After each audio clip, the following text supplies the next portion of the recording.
Hey Columbineers, to celebrate closing in on 500 subscribers, we're holding our first grand prize giveaway. Stay tuned to see what you could win and how to win it. And now, today's episode. So here's how it was. TV legend Dean Hargrove wrote the second Columbo pilot, Ransom for a Dead Man, and produced all of the second and most of the third and fourth seasons of the show. In 1986, Hargrove created Matlock. In 1987, Matlock itself would spawn a little-remembered show that routinely trounced Seinfeld in the ratings, Jake and the Fatman. But there's more than just a creative family tree tying these shows together, as we shall see in today's Echoes of Columbo, the case of Columbo and the Fatman.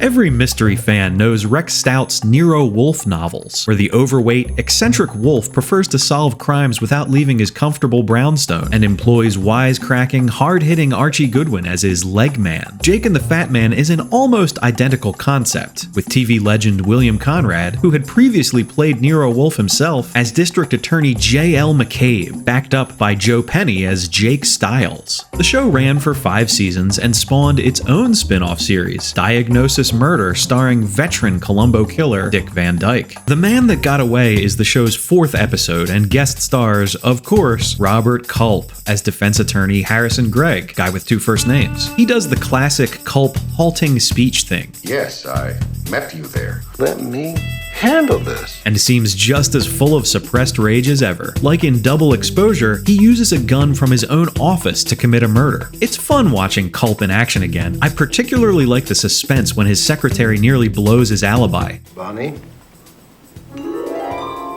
This happens a lot in the revival Columbo episodes, like Murder a Self-Portrait. Vito.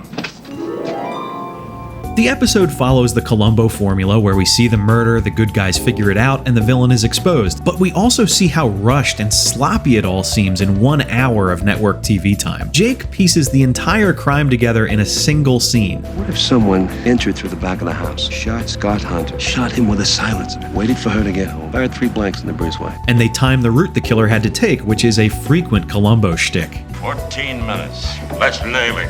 The Fat Man very nearly does just one more thing a couple times. Meanwhile, Greg has framed his wife for the crime and plans to defend her himself, which is basically the plot used by William Harrington for his 1996 Columbo novel, The Game Show Killer. Now, I don't think all these things are conscious references. Well, hey, it's a theory. I don't take it personally. Although it's fun to spot the similarities. There is one thing, however, that could not have been a coincidence. And this is a big spoiler. If you had any interest in watching this episode of Jake and the Fat Man, I urge you to stop now, watch it, and come back. You've been warned. I think it's best to watch how The Man That Got Away reveals its final clue almost point for point identically to Season 6's Fade Into Murder, and listen as Columbo echoes across the decades. The bad guy demands proof. What evidence do you have? What proof?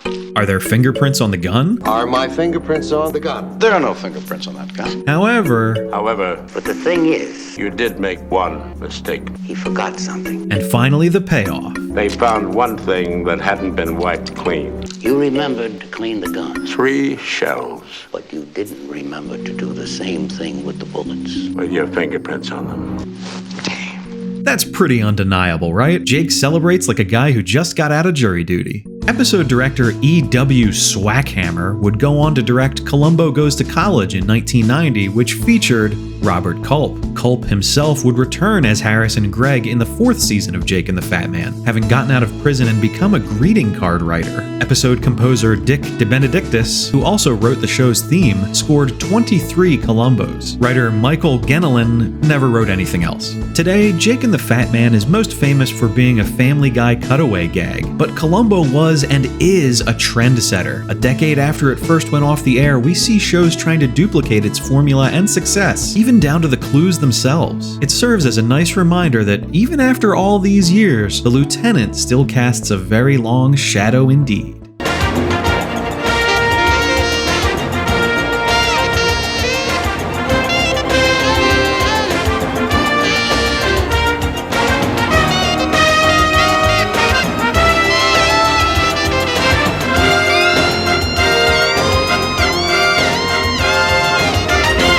There's a big problem with your theory. Wow. Wow, how intriguing. Now all you have to do is comment on this video to have a chance at winning the complete Jake and the Fat Man DVD set. A winner will be chosen this Saturday, April 2nd. I'll DM the lucky commenter and mail it right out. And now, the end of the video.